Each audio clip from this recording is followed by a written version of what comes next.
So I would like to introduce Dr. Karen Torres. I did say that right, yes, she's blank brain.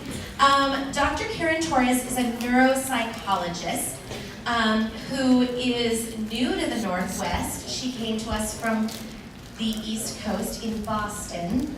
And she was working in Boston with Parkinson's and has moved to work at Harborview Medical Center in kind of establishing a Parkinson's program specifically focused on DBS. And so she has been working with folks with Parkinson's for quite a long time in the neuropsychology world, and she is here to talk about Parkinson's disease and cognition.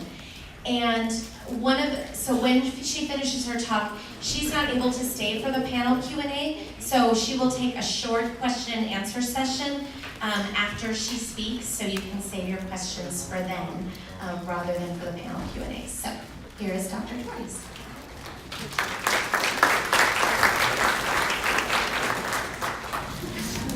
Hello, everyone. Thank you very much for having me here. It's beautiful here. I have a lot of slides with a lot of content. Sorry. I have a lot of slides with a lot of content, but the content is for you to take home, so it will be available to all of you. As a neuropsychologist, I write a lot and I talk a lot. Trying to generate recommendations for my Parkinson's patients on how to improve functioning. I won't be going into complete depth with each slide, but it's just a general overview for all of you to take home. So as a neuropsychologist, my focus is in assessment. I see patients with a wide-ranging neurological conditions, Parkinson's being one of them. Usually when someone is having some difficulty with their thinking, it could be memory, attention, problem solving, and so they'll come to see me. We'll do some testing, we'll get a cognitive profile, and we'll be able to come together for recommendations on how to improve their functioning with regards to not only their thinking, but as a neuropsychologist, I'm also interested in emotional functioning. And so we come together to develop a treatment plan with recommendations to see if that helps. And so today's talk will be focused on talking a little bit about the overview of the types of cognitive difficulties that people with Parkinson's tend to have.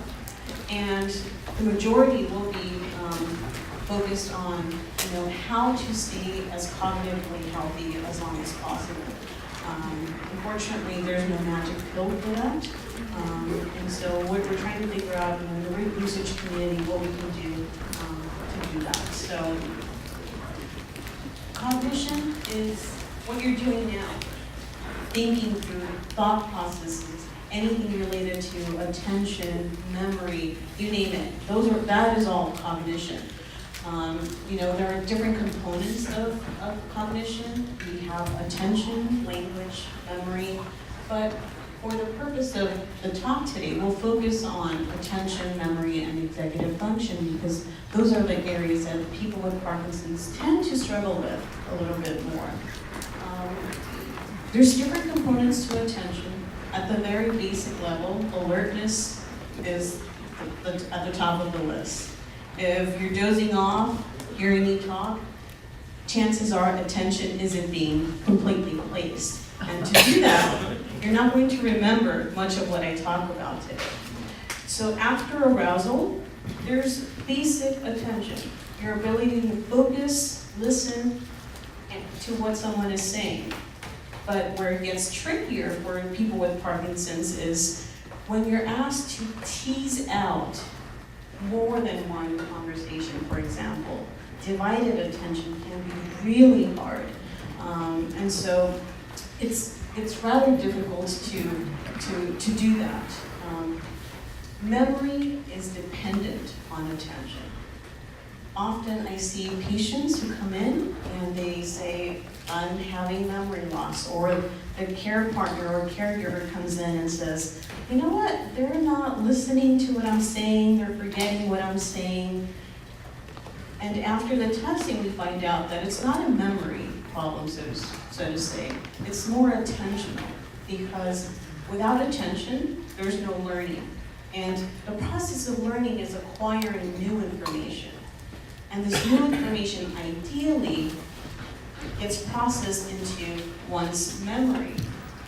And so there's different types of memory, which I won't necessarily go into here, but short-term memory is anything that's held in the head for up to 20 to 30 seconds. So if you don't make a concerted effort to learn something that it's only being kept in your brain for 20 to 30 seconds, it will go into the waste bin. If you're listening to me and you're trying to repeat in your head what I'm saying, if you're trying to visualize and make a connection with what I'm saying to perhaps something that you've learned before, that is rehearsal, that is repetition, and it's more than likely that that short-term memory information will be moving on to long-term memory. But if there is no effort to remember, to learn, then everything that's going on goes into the waste bin. So this figure here is helpful because in everyday life, you're being bombarded by a ton of information. Visually, auditorily, you're smelling things, you're touching things, that is all new learning. But again, if you're not focused and you're not making an effort to really take in all of this stimuli that is coming at you, prioritizing, which one do you want to focus on? Me or whatever's going on in the background? Focusing on what you want to learn helps it, again, translate into long-term memory. With executive function, have people heard of this term before, executive function? It's an umbrella term for all of the abilities that your frontal lobes, this part of your brain, is in charge of. So there's decision-making and organization and planning, motivation, mental flexibility. All are areas that people with Parkinson's disease struggle because the fundamental problem in Parkinson's disease is that the specific area in your brain that is in charge of producing a neurotransmitter, dopamine, it's not doing that. And so dopamine is very influential in attention, processing speed, executive function. And so this is often why I see in Parkinson's patients, not a problem with simple attention. When you're focused on one person, on a single conversation, that could be okay. But when you're trying to have two conversations, or you're cooking and you're talking on the phone, keeping track of both activities, it can be a little bit harder because it's more difficult to kind of parse out all of the other external stimuli that is going on around you. With memory, it's not memory loss that we tend to see in Parkinson's. Not the traditional, can't learn new information, can't recall it, and can't even benefit from cues. It's not that type of memory loss that we see. Oftentimes it's inefficient learning. So again, that attentional piece of when you're taking in new information, if it's not efficient, it doesn't get processed easily. So when someone asks you tomorrow, what was that talk about that lady from Boston said? What was she saying? It could be difficult if you're not organizing it in your head, taking notes, trying to connect what I say with other things. But if someone were to say, remember she talked about activity, then the memory may come to mind. So it's not a complete loss of memory. It's just that getting that memory out of your brain may be more challenging. With executive function, we see similar difficulties. Planning, problem solving can be a little bit more difficult, especially because with problem solving, we require a lot of divided attention and prioritizing, motivation.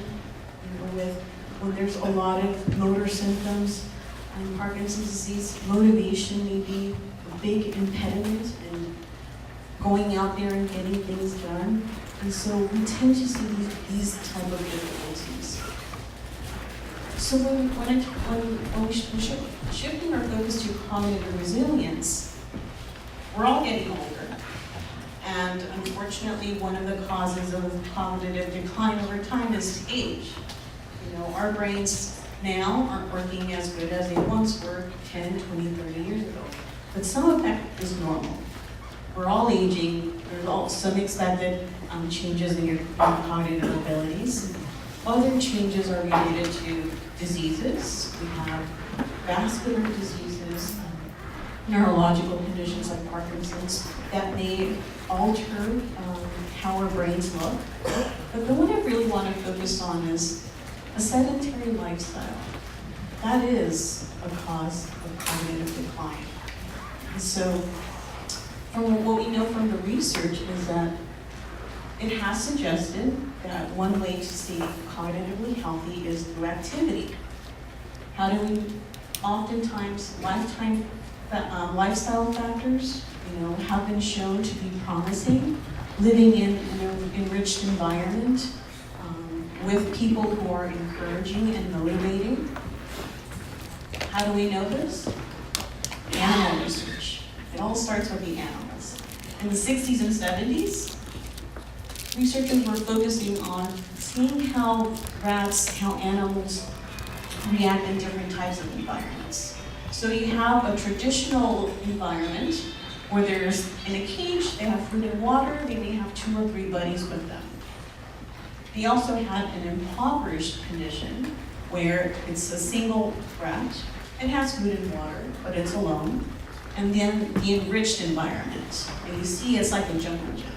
There's a ton of, lots of different rats, a lot of obstacle courses, activity, food, and guess what they found? Anyone want to venture a guess? So the rats who live in enriched environments are healthier. They were able to figure out tasks a lot quicker. When they suffered some sort of brain injury, they recovered from that fairly quicker than the other rats. And so what we've learned from these studies is that different enriched environments can lead to neuroplasticity. And has anyone heard of neuroplasticity? So essentially, it's the ability of the neurons in your brains to change, to alter, to reorganize in the face of changing environments. And so we're beginning to see now more and more human research. We're not just basing our conclusions on animal research, but human research has also demonstrated that enriched environments can lead to stable, if not improved cognitive abilities. So the finger study from Finland came out a few years ago. 1,200 participants, ranging in age from 60 to 77. There were 2 different groups that they were randomly assigned to. The study group were individuals who were assigned a nutritionist, a fairly regimented exercise program, and a lot of cognitive training.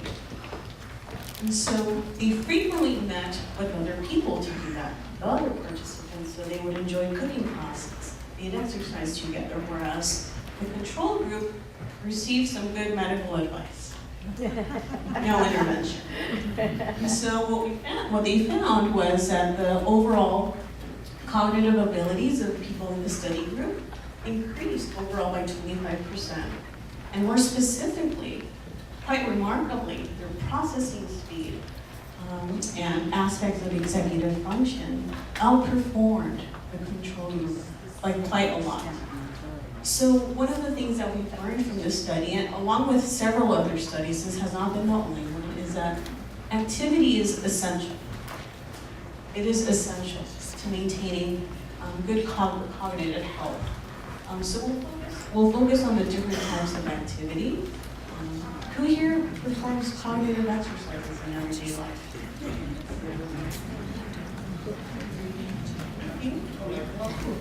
Okay. How long have you been working on that crossword puzzle? 1 or 2 a day. Okay.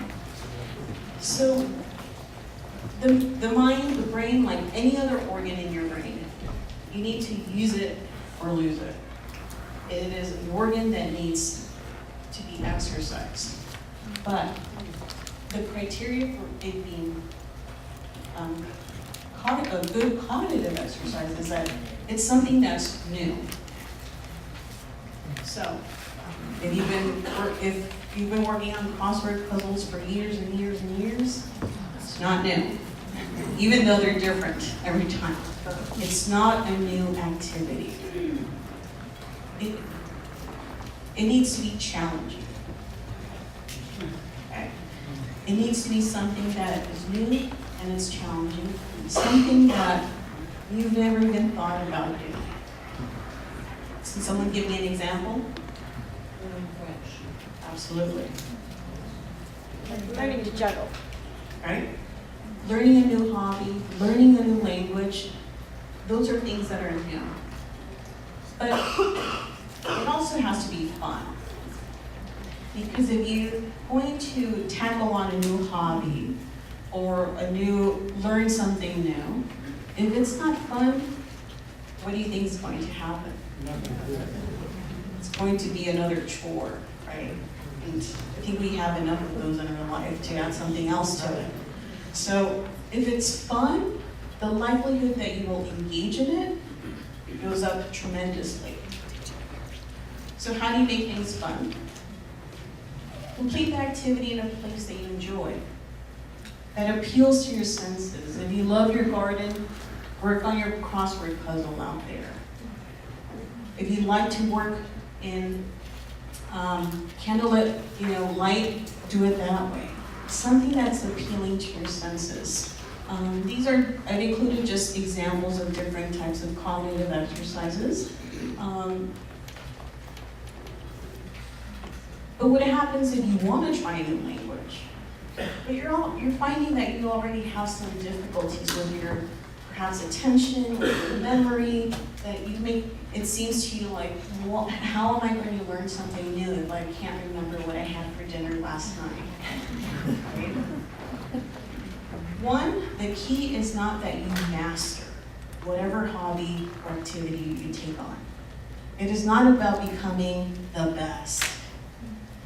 It's in that simple act of trying and challenging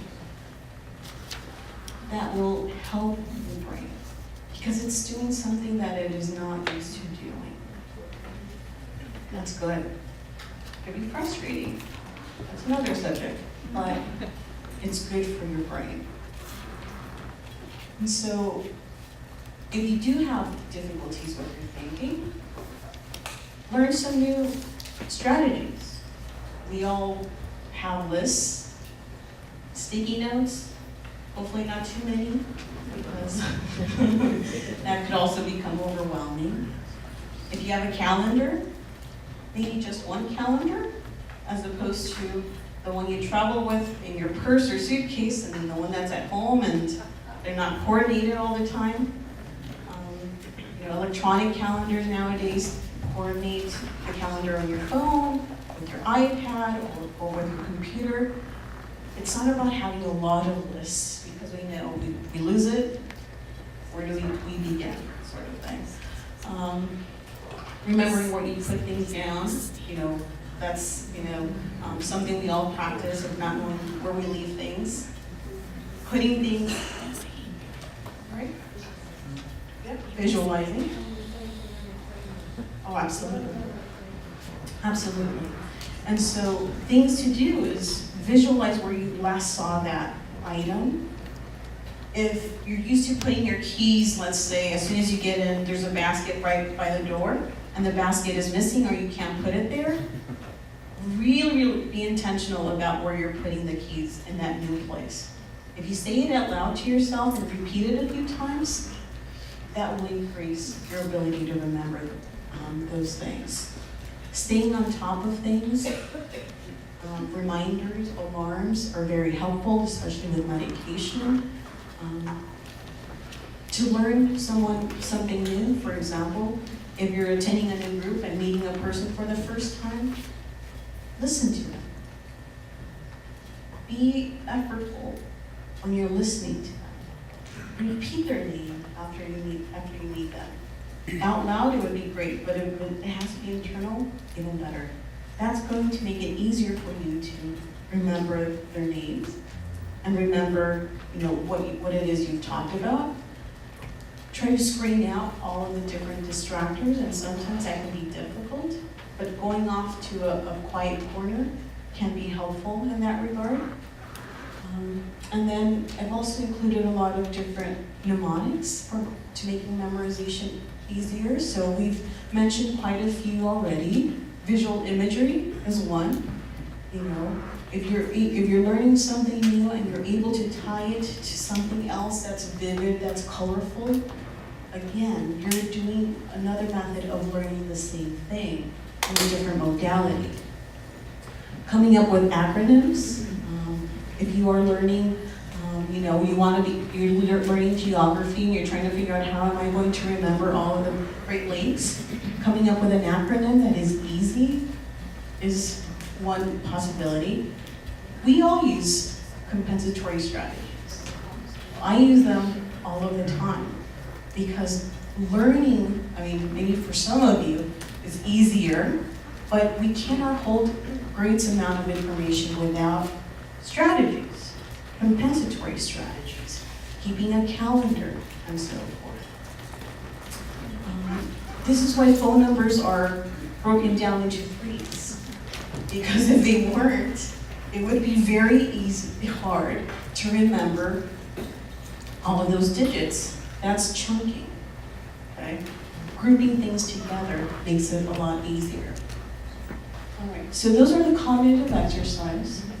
Now, as far as physical exercise, if you get clearance from your medical doctor, I'm not a medical doctor, I'm not clearing any of you, but if you get clearance from your medical doctor, exercise.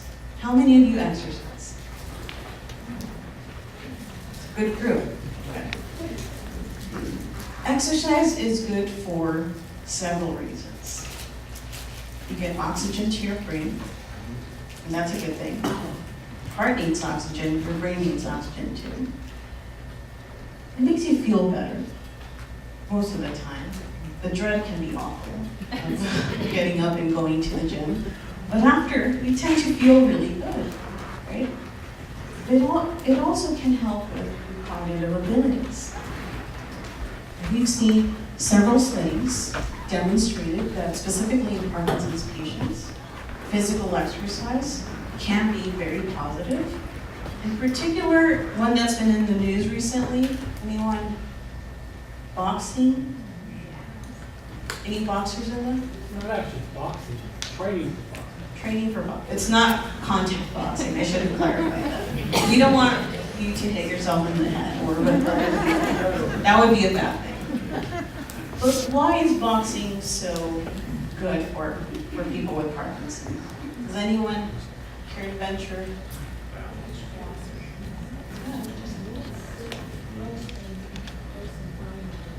Gross and fine motor control, eye-hand coordination, balance, all of that, all of those abilities are essentially being governed by your brain as well.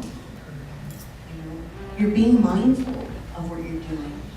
There's likely to be repetitive sequences in boxing that you're asked to remember from one session to the next. The mind-body exercises. Anyone do Tai Chi? Okay, that's pretty good.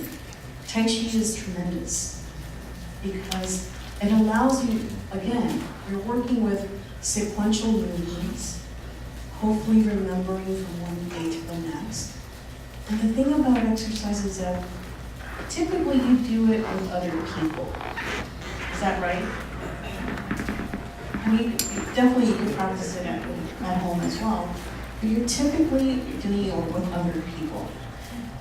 And the special thing about that is that when you're with other people, you're exchanging ideas, hopefully. Hopefully it's not all one-sided.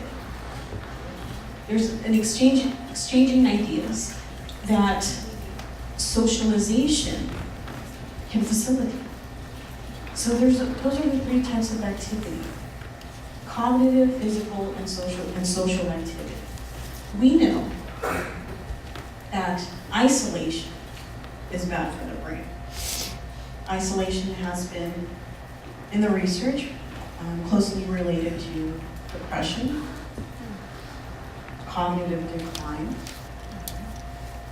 With isolation, you're not having that opportunity to learn new things, exchange ideas with other people. And so socialization is a key because it increases, again, this exchange of ideas. You can be tested to, for example, tell someone your life story if you want to. You're testing your memory when you're doing that, right? Or share with someone something that you know. For example, if you meet a group of people and you want to have a cooking group, and once a week you host a dinner party from cuisine of a country you're not familiar with. You're doing physical exercise, cognitive exercise, and social exercise. So chances are, if you're socializing, you're doing or performing the three components of activity that is incredibly important to keep your brain healthy. Some examples of different types of socialization. And just to summarize, I want to leave time for some questions. Activity is crucial. I'm sure maybe most of you have heard this before, but it needs to be related to not only physical exercise, but cognitive and social. Those are types of exercises that are imperative and that the research has shown to be important to staying as cognitively healthy as long as possible.